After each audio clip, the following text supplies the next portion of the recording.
Hello everyone, greetings and welcome. मेरा नाम है विनय रजौरिया और एक बार फिर से मैं तहे दिल से आपका अपने चैनल पर इस्तकबाल करता हूं। तो हमारी बातों के सिलसिले में जिसमें हम किताबों पे बातें कर रहे थे, राइटर्स पर, थिंकर्स पर, उसी सिलसिले में आज एक बार फिर आप मेरे चैनल पर मिल रहे हैं मुझसे।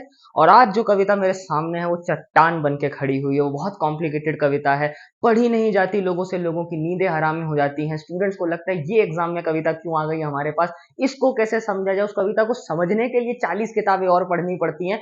आज मैंने उसी कविता को उठाया क्योंकि मुझे लगता है पोएम कितनी ही मुश्किल क्यों ना हो, लेकिन उसमें कुछ ऐसी बात है कि उसको पढ़ा जाना चाहिए।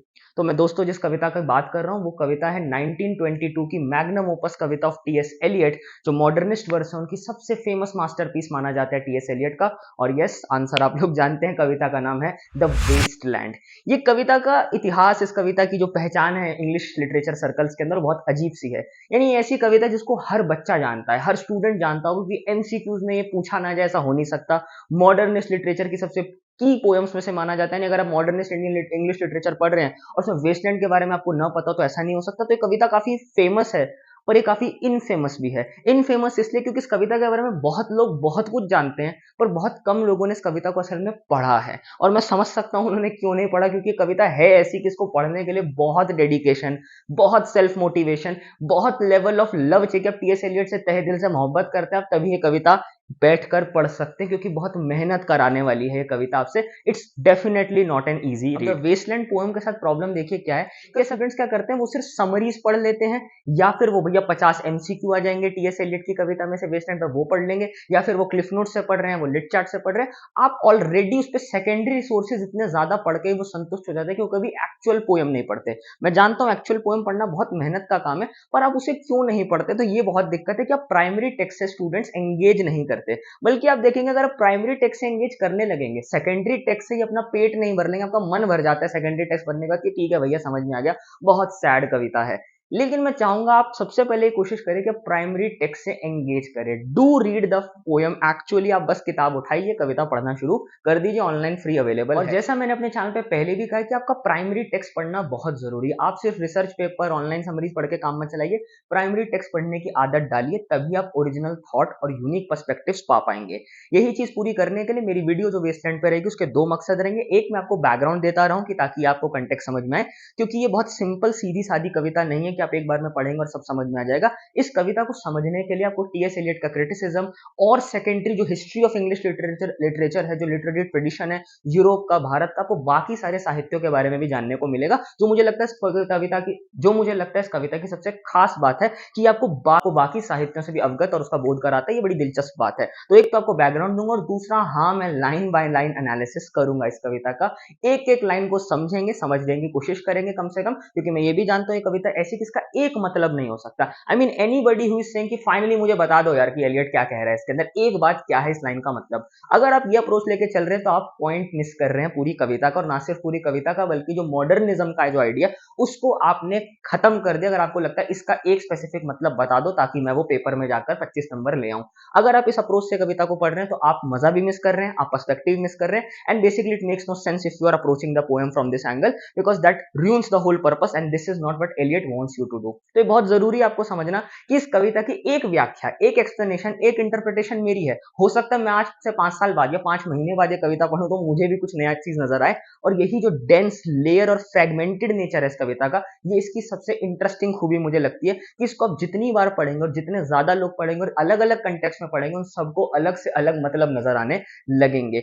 ये एक सेट लीनियर वे में प्रोग्रेस करने वाली कविता नहीं है। तो हम कोशिश करेंगे, यही मेरी मकसद रहेगा कि हम सबसे पहले क्या करें, उसका बैकग्राउंड समझे, और दूसरा लाइन बाय लाइन एनालिसिस करें, जिसमें मैं अपना पर्सपेक्टिव, अपना नजरिया आपको दे पाऊंगा कि मैंने इसको कैसे इंटरप्रेट किया। दूसरा, बाकी क्रिटिक्स का भी मैं पॉइंट ऑफ व्यू आपको समझाना चाहूंगा कि this is how the other critics have seen this, क्योंकि देखेंगे बहुत सारे लोगों ने इस कविता के बारे में सोचा है, अपने अपने कंसर्न्स देखें, अपने अपने हिसाब से उन्होंने इसकी इंटरप्रिटेशन की। जो कि साहित्य की खूबसूरती है उसका एक मकसद नहीं होना चाहिए, वो ऑथोरियल इंटेंट नहीं है। Readers are the rulers. तो रीडर्स जो चाहते हैं वो मतलब निकाल सकते हैं, as long as they can back it up with evidence. तो हम वो चीज देखेंगे, लाइन बाय लाइन एनालिसिस होंगी। Stay with me till the last. शुरू करते हैं। ये अपने आप में बड़ा कठिन था मेरे लिए तय करना कि इस कविता पे बात कहाँ से शुरू करूं, क्योंकि मॉडर्निस्ट वर्क इतने ज्यादा एब्स्ट्रैक्ट, इतने एक्सपेरिमेंटल होते हैं कि शुरुआती बात कहाँ से की जाए। पर खैर, मुझे लगता है एक अच्छा स्टार्टिंग पॉइंट होगा कि हम टाइमलाइन देखें कि क्या टाइम पर ये कविता लिखी जा रही है, क्योंकि बहुत इंपॉर्टेंट है इस कविता को इसके कॉन्टेक्स्ट में समझना। देखिए, आज कई बार जब लोग वेस्टलैंड कविता पढ़ते हैं तो मैं उनको कहता हूँ, अगर आप बहुत अपसेट अपनी लाइफ में फील कर रहे हैं, बहुत डिप्रेसिव फील कर रहे हैं, उदास हैं, तो ये कविता मत पढ़िए, क्योंकि ये कविता आपको और ज्यादा उदास कर देगी, क्योंकि it represents the world war one के बाद जो यूरोपियन समाज के अंदर एक सेंस ऑफ क्राइसिस की जो भावना थी, एक साइकोलॉजिकल ट्रॉमा था, जिसको पोस्ट ट्रॉमेटिक स्ट्रेस डिसऑर्डर भी कई लोगों ने कहा है। जैसे वर्जीनिया वुल्फ का नॉवल आप देखेंगे, मिसेस डैलोवे के अंदर ये काफी ज्यादा नजर आता है कि बहुत ज्यादा उदासीन समय से यूरोप गुजर रहा था। तो आज जब लोग इस कविता को पढ़ते हैं, उनको लगता है यार इतनी अपसेट, इतनी बोरिंग और इतनी ज्यादा उदास कविता क्यों पढ़े। एक तो ऑलरेडी इतनी कठिन कविता है, उसको पढ़ने के बाद लोग डिप्रेस होने लगते हैं, ऊपर से कविता जो कह रही है वो भी बड़ा, उसका जो मैसेज है बड़ा सैड है। तो I agree, yes it is a very upsetting and very pessimistic, बहुत निराशा से भर देने वाली कविता है। लेकिन हमें ये भी समझना है कि वो आज के समाज के बारे में कम, अपने समाज के बारे में ज्यादा कह रहे थे। तो हम किसी के भी समाज की चिंता अपने समाज पे यों की त्यों थोपने लगे, एक तरह का टाइम को थोपने लगना भी ठीक नहीं है, एक अच्छा क्रिटिकल वे नहीं होता। तो ये भी बात ठीक नहीं कि हम किसी और की समस्या अपने समय पे जो की तो जनरलाइजेशंस करने लगे, ये बिल्कुल ठीक बात नहीं, अच्छी क्रिटिकल मेथड नहीं है। तो हमें समझने की जरूरी है कि एलियट किस समय पर लिख रहे हैं। तो आप देखिए, सबसे पहले जो कविता है उसका नाम पहले तो द वेस्टलैंड है। कई बार लोग सिर्फ वेस्टलैंड लिख देते हैं, द वेस्टलैंड है कविता का नाम। ठीक है, वेस्टलैंड का मतलब आमतौर पर सिंपल से अगर आप टाइटल की बात करें, वेस्टलैंड का मतलब है जो वर्ल्ड वॉर वन के बाद यूरोप का समाज बन गया है, जिसके अंदर जो पुरानी जितनी भी मोरल वैल्यूज थी, जो एथिक्स थे, जो ट्रेडिशंस थे, जो परंपराएं थी, जिन्होंने समाज को रोके हुए था, जिससे समाज के अंदर आप कह सकते हैं स्प्रिंग था, यानी फूल खिल रहे थे, खुशियां थी, उम्मीदें थी, लोगों के पास होप थी कि जीवन बढ़िया चलेगा, वो सब खत्म हो गया। एक बंजर जमीन बन के रह गया है यूरोप। तो वेस्टलैंड का मतलब आप एक रेगिस्तानी इलाके से भी समझ सकते हैं, एक ऐसी जमीन जहां कुछ उगता नहीं है, सब कुछ खत्म हो गया है। A sense of deep pessimism, a sense of deep Doom, कि सब कुछ खत्म हो गया। इसलिए इस कविता को एक एपोकलिप्टिक पोयम भी कहते हैं। एपोकलिप्टिक पोयम, जैसे आप जानते हैं बाइबल के अंदर एपोकलिप्स की बात होती है, यानी कयामत का एक दिन आएगा कि कयामत आएगी और सब खत्म हो जाएगा। तो वैसे ही वर्ल्ड वॉर वन जब हुआ यूरोप के अंदर, आप जानते हैं वर्ल्ड वॉर का इतिहास, थोड़ा सा मैं बाद में बात करूंगा, कि वर्ल्ड वॉर वन के अंदर यूरोप के जो दो ग्रुप्स थे, सेंट्रल पावर्स थी और आपको पता है एलाइड पावर्स थी, उनको लग रहा था कि युद्ध में जब लोग जा रहे थे तो बड़े उत्साहित थे, बहुत पेट्रियोटिज्म, नेशनलिज्म की भावना थी, लोगों को लगता था यूरोप के जितने साम्राज्य थे कि जितनी जल्दी जाएंगे, जंग जीत जाएंगे, जमीन बहुत ज्यादा हो जाएगी और जोश से भरे रहेंगे। लेकिन जैसे जैसे युद्ध खिंचता चला गया, जाने ज्यादा जाने लगी, एक्सिस पावर्स के यहाँ पर लाखों लोगों की हत्या हो रही है, वहां हत्याएं हो रही है, टैंक वॉरफेयर हो रहा है, केमिकल वॉरफेयर हो रहा है, और जब खबरें वापस आने लगी, लोगों के पास सिविलियंस की डेथ होने लगी है, तो लोगों के अंदर, लोगों को समझ में कि जंग उतनी खूबसूरत चीज नहीं है जितनी हम समझते हैं। तो लोगों को लगा कि जिस अपोकलिप्स की बात बाइबल में हुई थी वो कयामत का रोज ये नहीं है तो कब है। तो उसी कयामत के रोज से, उस एपोकलिप्टिक टाइम को वेस्टलैंड एलियट कह रहे हैं कि एक वेस्टलैंड दुनिया है। लाइफ इज अ वेस्ट भी कह सकते हैं कि जीवन का मकसद क्या है, फ्यूटिलिटी ऑफ लाइफ के बारे में बात कर रहे हैं। और अब यूरोप ऐसे समाज में आ गए, हम ऐसे समाज बना चुके हैं अपनी वैल्यूज से, एनलाइटनमेंट की जो ग्रेट वैल्यूज थी, जो पक्के वादे थे प्रोग्रेस डेवलपमेंट के, वो सब अब खराब और खत्म होते हुए, बंजर होते हुए नजर आ रहे। तो बंजर जमीन यूरोप बन गया है, जहां कुछ उग नहीं सकता, जहां कोई उम्मीद बाकी नहीं है, होपलेसनेस की भावना। तो आपको टाइटल से नजर आता है द वेस्टलैंड। अब ये जो कविता है, इसका साल बहुत इंपॉर्टेंट है। तो अगर मैं टाइमलाइन बनाऊं, क्योंकि मैं आपको पीछे का बैकग्राउंड भी समझाऊंगा एलियट की लाइफ से, ये कविता 1922 में पब्लिश होती है द डायल नाम की मैगजीन में। ठीक है, 1922 पब्लिकेशन है। ये बहुत इंपॉर्टेंट साल है, कई बार एमसीक्यूज में पूछा जाता है। This can be considered the high point of modernism in English literature, यानी इस साल को बहुत धूमधाम से इंग्लिश लिटरेचर, अभी आप देखेंगे इंग्लिश लिटरेचर, तो high point of modernism in English literature 1922 को कहा जाता है। क्यों? इसी साल मॉडर्निज्म की सबसे फेमस कविता जो हम पढ़ रहे हैं, द वेस्टलैंड, इसमें मैंने आपको बताया था हिस्टोरिकल इंपॉर्टेंस बहुत ज्यादा है इस कविता की, एलियट की वेस्टलैंड छपती है। और इसी साल सबसे इंपॉर्टेंट और एक्सपेरिमेंटल और high point of novel prose भी जो है, तो हाई पॉइंट ऑफ पोएट्री भी है और दूसरा हाई पॉइंट ऑफ प्रोज भी है। तो प्रोज के अंदर यूलिसिस जो नॉवल है जेम्स जॉयस का, वो भी छपता है सेम साल के अंदर। तो इस साल के अंदर मॉडर्निज्म का हैप्पी बर्थडे मान सकते हो। दो मैं बताऊंगा, मॉडर्निज्म एज अ पीरियड जब आप देखेंगे तो वो 1890s में शुरू हुआ, यानी लेट 19th सेंचुरी में शुरू हुआ, और 1940s तक यानी सेकेंड वर्ल्ड वॉर के बाद तक चला। लेकिन इस पूरे पीरियड के अंदर जो आप देख पा रहे हैं 50-55 साल का पीरियड है, इसमें जो 1922 का साल है वो बहुत अहमियत रखता है इन दो कामों की वजह से। जॉयस का यूलिसिस जो खुद भी एक मॉडर्निस्ट नॉवल है, जो शायद आप लोगों ने पढ़ा होगा, किसी दिन उस पर बात करेंगे। आज वेस्टलैंड पे बात करते हैं जो सबसे हाई पॉइंट ऑफ पोएट्री है। यानी बेसिक सी बातें आप भी जानते हैं, बहुत इंपॉर्टेंट है समझना। वेस्टलैंड को समझे बगैर आप मॉडर्निज्म को नहीं समझ सकते। आज जब भी मॉडर्निज्म पे यूरोप में बात होती है, चाहे आर्ट की फील्ड में हो, आर्किटेक्चर में हो, हिस्ट्री में हो, किसी भी फील्ड के अंदर हो, तो हम मॉडर्निज्म की बात करे बगैर बात पूरी नहीं होती है। इतना इंपॉर्टेंट पजल है, ये हिस्सा है इस जिक्सो पजल का, इस पीरियड को समझने के लिए। तो वेस्टलैंड 1922 में छपती है। लेकिन आप देखिए कोई भी कविता, जो आप में से कविताएं लिखते हैं, मैं कविताएं लिखता हूं, आप जानते हैं कोई भी कविता, खासतौर पे इतनी कॉम्प्लेक्स एक्सपेरिमेंटल कविता, एक बार में ऐसा नहीं होता कि आप सुबह उठे और एक दिन में लिख दी। ये कविताएं एक वर्क इन प्रोग्रेस होती हैं। Art is a work in progress, literature is a work in progress. शायर के पास कोई इंस्पिरेशन आती है कुछ टाइम पर, वो कुछ लिख लेते हैं, फिर उस कविता को जेब में रखकर अपनी जेब में फोल्ड करके जेब में अपनी रख लेते हैं, फिर उसमें कुछ एडिशंस करते हैं, सब्ट्रैक्शंस करते हैं, चार दोस्तों को पढ़वाते हैं, वो कुछ अच्छी सलाह देते हैं, फिर करेक्शन। तो ऐसे प्रोसेस के अंदर बनते बनते फाइनली वो प्रोडक्ट बनता है। तो 1922 में वेस्टलैंड एक प्रोडक्ट, फाइनल प्रोडक्ट के तौर पर निकलती है। लेकिन एलियट के बायोग्राफर्स कहते हैं, ठीक कहते हैं, उनके लेटर्स, उनकी चिट्ठियों से पता चलता है जो उन्होंने अपने दोस्तों को लिखी और अपने रिश्तेदारों, माँ को भी लिखी अमेरिका के अंदर। तो उनसे पता चलता है कि 1914 में ही उन्होंने ये कविता लिखने का प्लान बनाया था। एक चिट्ठी है बड़ी फेमस एलियट की, उसमें अपने दोस्त को कहते हैं कि मैंने एक कविता लिखने का प्लान किया है, बड़ी लंबी कविता होगी और मैं बहुत सोच समझ के, यानी डेलिबरेटली लिखी हुई कविता। एलियट समझ गए थे उनको लिखना क्या है। वो अपने वक्त को रिप्रेजेंट करते हुए, अपने वक्त के अकेलेपन, अपने वक्त की डिसइल्यूजनमेंट को रिप्रेजेंट करते हुए कविता लिखने का प्लान 1914 में उनके माइंड में आया कि अब वो लिखना शुरू करेंगे। 1914 में शुरू हुई, 1922 में जाकर कविता फाइनली छपती है। लेकिन इसके बीच का प्रोसेस समझिए, बड़ा दिलचस्प है। 1914 आप जानते हैं वर्ल्ड वॉर वन की बिगिनिंग भी होती है। Franz Ferdinand the second Austro Hungarian empire का सम्राट है, राजकुमार है, वो सर्बिया आता है, वहां पर उसको गोली मार दी जाती है, ऑस्ट्रो हंगरी वॉर डिक्लेयर कर देती है। और आपको पता ही है ट्रिपल ऑन्टॉन्ट है, डील्स हो रखी हैं, अलायंसेस बने हुए हैं, ब्रिटेन, फ्रांस और रशियन एम्पायर एक साथ आ जाते हैं, ऑस्ट्रो हंगरी, जर्मनी और ओटोमन साम्राज्य एक साथ आ जाते हैं और युद्ध शुरू हो जाता है। तो वर्ल्ड वॉर वन के कंटेक्स्ट में कविता लिखनी वो शुरू करते हैं। इसके बाद 1917 के अंदर टीएस एलियट, आप जानते हैं अमेरिका के रहने वाले थे, लेकिन फिर जाके इंग्लैंड में जाकर बस गए। तो उनको इंग्लैंड बहुत ज्यादा पसंद था, बाद में ब्रिटेन के नेशनल सिटीजन बन गए। 1917 के अंदर एलियट लॉयड्स बैंक है इंग्लैंड, लंदन के अंदर, वहां पर वो काम करने लगते हैं। आप देखिए टीएस एलियट बड़े इंटरेस्टिंग इंसान है, आज की दुनिया ज्यादा रिलेट करेगी। आज की दुनिया में जो पोएट है वो फुल टाइम पोएट नहीं हो सकता। टीएस एलियट जैसा महान पोएट भी फुल टाइम पोएट नहीं है। वो दिन भर बैंक के अंदर नौकरी करते हैं, फॉरेन डिपार्टमेंट के अंदर, और शाम के टाइम कविताएं लिखते हैं, क्रिटिसिज्म लिखते हैं, नाटक लिखते हैं। ये कविता भी वो इसी दौरान लिख रहे थे। तो लॉयड्स बैंक, मैं लॉयड्स बैंक का जिक्र इसलिए कर रहा हूं क्योंकि अभी आगे जाकर बहुत इंपॉर्टेंट घटना होगी कि लॉयड्स बैंक की नौकरी के साथ साथ ही उन्हें वर्ल्ड वॉर वन के इतिहास के बारे में, वर्ल्ड वॉर वन के जो जख्म थे, जो दुख थे, उसके बारे में फर्स्ट हैंड इंफॉर्मेशन ज्यादा मिल पाई, क्योंकि वो बैंक में काम करते थे। क्यों?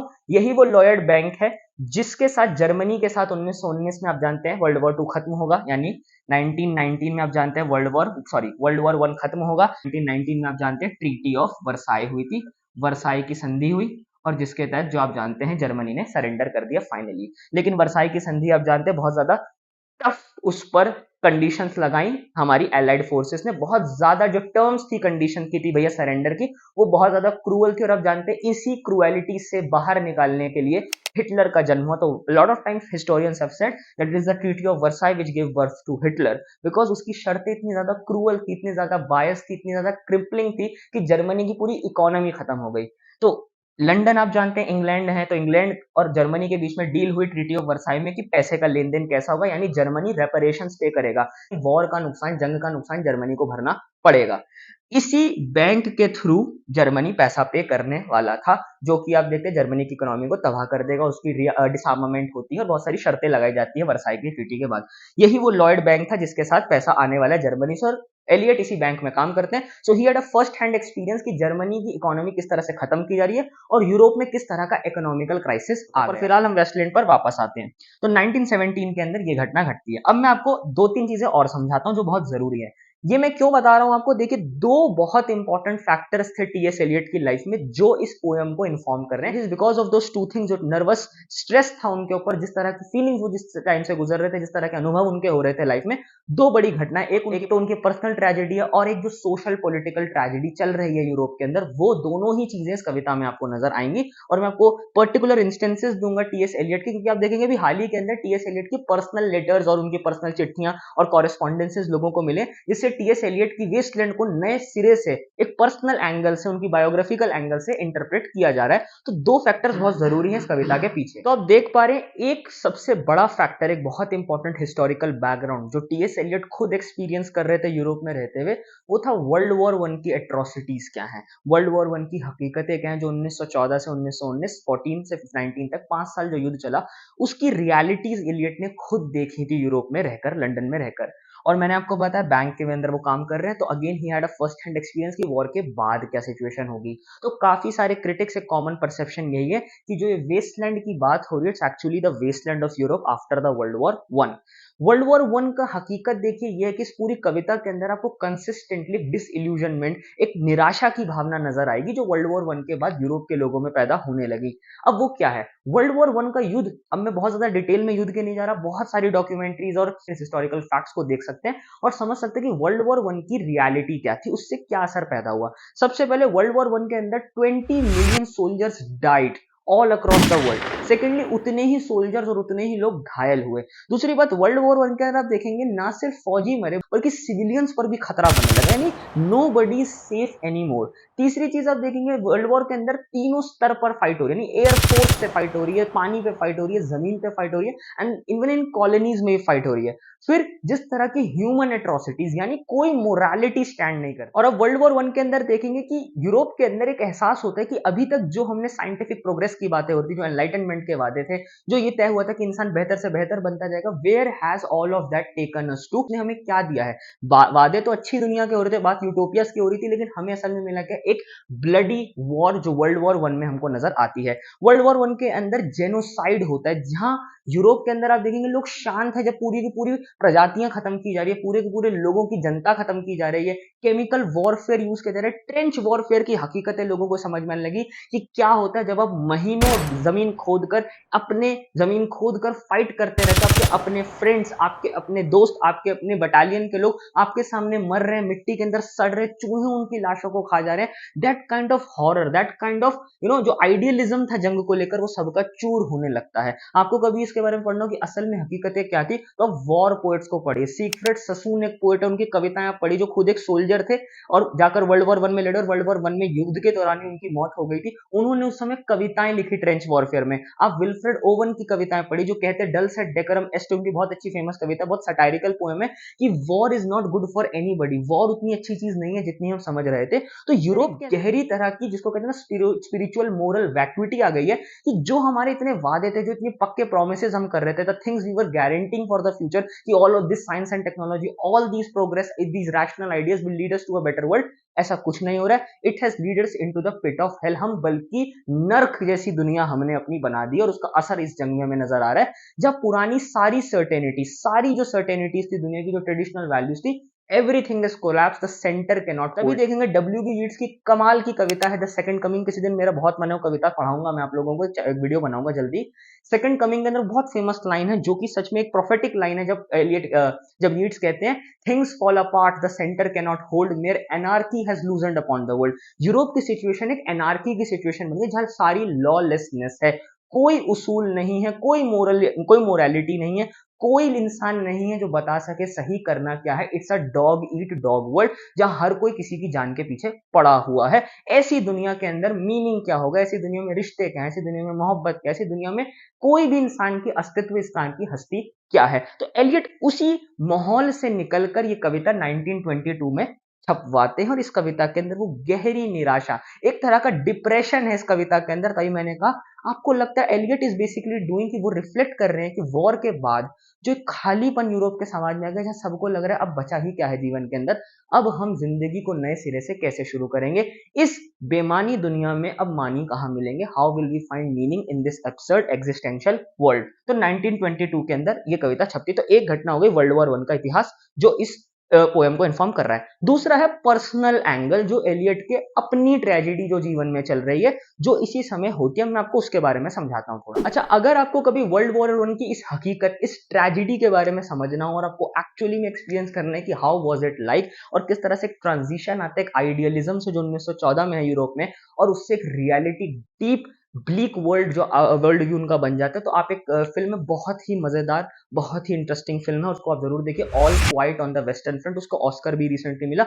वो कविता जर्मन सोल्जर्स के पर्सपेक्टिव से लिखी गई 1914 में। उसका कहानी का एक हीरो जो जर्मन सोल्जर होता है, वो अपने स्कूल्स के दोस्तों के साथ बड़े जोश जोश के अंदर ड्राफ्ट कर लेता है खुद को फौज में कि हाँ नहीं मैं भी लड़ूंगा, और अपने फादरलैंड और डॉइचलैंड के लिए, जर्मन लैंड के लिए। And finally when he goes to the trench, जब वो फ्रांस के साथ लड़ रहा है, जो बॉर्डर के ऊपर लड़ाई हो रही है, ट्रेंच वॉरफेयर, वो देख के दंग रह जाता है। मतलब उस फिल्म से कुछ क्लोजअप इतने ज्यादा पावरफुल है कि आपको देख के रोंगटे खड़े हो जाते हैं कि असल में हकीकतें क्या थी। तो उस सोल्जर, वो जो लड़का है, आई थिंक 17-18 साल का लड़का है, उसकी आंखें खुल जाती हैं। उसको लगता है the war, the reality of war is not so pretty as he thought it would be, because उसके बेस्ट फ्रेंड जिसके साथ वो आता है स्कूल के, he sees them die one by one, a brutal death, और वो देखता है they are all rotting, their rotting bodies and he can't even help them. तो उस तरह की हकीकतों पे फिल्म बनाई गई, रिसेंटली आई थी। तो प्लीज आप वो फिल्म देखिए। वो फिल्म देखकर आपको एक सेंस, एक मूड, वो जो डार्कनेस है इस कविता के अंदर, वो आप काफी बेहतर आर्टिकुलेट कर पाएंगे। अब आते हैं एलियट की पर्सनल ट्रेजेडी पर। ये तो थी सोशो पॉलिटिकल इकोनॉमिक एक ब्रॉडर हिस्टोरिकल ट्रेजेडी जो वर्ल्ड वॉर वन की थी। पर हाल ही के अंदर एलियट के पर्सनल लेटर्स बताते हैं, जो रिवील हुए हैं, जो नए आर्काइव्स मिले हैं, कि एलियट एक पर्सनल ट्रेजेडी से भी गुजर रहे थे। और बल्कि देखा जाए तो एलियट के अपने लेटर्स खुद भी कहते हैं कि एलियट कहते हैं कि वर्ल्ड वॉर वन का असर इतना मुझ पर नहीं रहा जितना मेरे अपने पर्सनल ट्रेजेडी का रहा। जो मैं पर्सनल जिस पीरियड से लाइफ में गुजर रहा था, जो निराशा थी मुझे जिंदगी से, उसको मैंने इस कविता में निकाला है। तो वो पर्सनल एंगल क्या था समझना थोड़ा जरूरी है, क्योंकि आप देखें कविता में भी उसका जिक्र आता है। तो मैं आपको डेट से ही समझाता हूँ। तो देखिए 1922 में तो कविता छप गई। मैं थोड़ा यहाँ से इसको चेंज करता हूँ ताकि आपको बात समझा सकूं। तो आप देखेंगे 1914 में वर्ल्ड वॉर वन, 1917 में, 1915 के अंदर इंपॉर्टेंट साल है, 1915 के अंदर एलियट की शादी हो जाती है विवियन एलियट से, जो उनकी वाइफ है। ठीक है, तो 1915 में उनकी शादी होती है, लेकिन ये शादी बहुत ज्यादा सक्सेसफुल मैरिज नहीं रहती। बहुत ही ज्यादा लड़ाई झगड़ों से भरी हुई शादी है एलियट की, और वो बिल्कुल खुश नहीं है अपनी शादी से। प्लस उसमें रिश्ते इतने ज्यादा बिगड़ गए, उनके इतना स्ट्रेस रहता है एलियट की लाइफ के अंदर कि वो फील करते हैं कि घर भी जाने का उनका मन नहीं करता। एंड दिस मैरिटल जो स्ट्रेस है उनके लाइफ में, जो मैरिटल डिसहार्मनी है, इसका असर एलियट पर ही होता है कि काम के दबाव की वजह से, फिर वर्ल्ड वॉर वन का जिस समाज में वो जी रहे हैं उसमें इतना तनाव है, सोशल एंजाइटी इतनी ज्यादा है लोगों के अंदर, लोगों को लग रहा है end of the world has come, और पर्सनली भी उनकी लाइफ में कोई सुकून नहीं है। तो 1921 के अंदर एलियट को नर्वस ब्रेकडाउन हो जाता है, यानी वो एक साइकोलॉजिकल डिस्ट्रेसिंग पीरियड से गुजरते हैं, नर्वस ब्रेकडाउन से। और वो 3 महीने की लॉयड बैंक से छुट्टी बोलते हैं कि मुझे छुट्टी दे दीजिए, मैं संतुलन में नहीं हूँ, साइकोलॉजिकली बहुत दुखी हूँ, परेशान हूँ, I am having depressing thoughts, I can't concentrate on my life, और मैं अपनी प्रोफेशनल पर्सनल लाइफ में बहुत दुखी हूँ। तो 1921 के अंदर एलियट, उनकी विवियन जो एलियट वाइफ है, उनको भी नर्वस ब्रेकडाउन हो जाता है। तो एलियट कहते हैं कि मुझे छुट्टी चाहिए। तो लॉयड बैंक के अंदर जो आर्काइव्स हमें मिले, लॉयड बैंक में उनकी छुट्टी मंजूर की जाती है और उनको छुट्टी दे दी जाती है, नर्वस ब्रेकडाउन। और ये नर्वस ब्रेकडाउन के लिए एलियट चले जाते हैं स्विट्जरलैंड, जिनीवा है, जिनीवा स्विट्जरलैंड जाकर 3 महीने वहीं पर रहते हैं। और इसी 3 महीने के जो नर्वस ब्रेकडाउन था, जिस साइकोलॉजिकल स्ट्रेस दबाव में वो जी रहे हैं, इसी दौरान वो वेस्टलैंड जो उन्होंने, मैंने आपको बताया था 1914 में शुरू की थी, उस पर डेफिनेटली इत्मीनान से बैठकर 3 महीने बढ़िया से काम करते हैं। और कई लोग मानते हैं, उनके आर्काइव्स ये बताते हैं, इसी पीरियड के अंदर जब वो स्विट्जरलैंड में है, that release of tension, that kind of, जिस टर्मोइल से अपनी जिंदगी में गुजर रहे थे, जो मेंटल प्रेशर है उस इंसान के ऊपर, उस प्रेशर को वो इस कविता के अंदर निकाल रहे, क्योंकि जो उनके अंदर निराशा है वो कविता में एक्सप्रेस कर रहे हैं, which is the mark of his genius as well, कि he is translating his pain, his suffering into his poetry. तो 1921 में जिनीवा में नर्वस ब्रेकडाउन से उभरते हुए अपने आप को वो बेटर फील कराना चाहते, थोड़ा दूर रहना चाहते, तनाव नहीं लेना चाहते, 1921 के अंदर वो लिखना शुरू करते हैं। फाइनली फाइनल स्टेज के अंदर कविताएं होती हैं, और 1922 के अंदर, जिसमें एजरा पाउंड एक बहुत इंपॉर्टेंट पोएट है, मैं बात करूंगा उन पर, उनकी एडिटिंग के बाद 1921 में लिखना शुरू किया, और 22 में वो पोएम कविता हमको नजर आती है।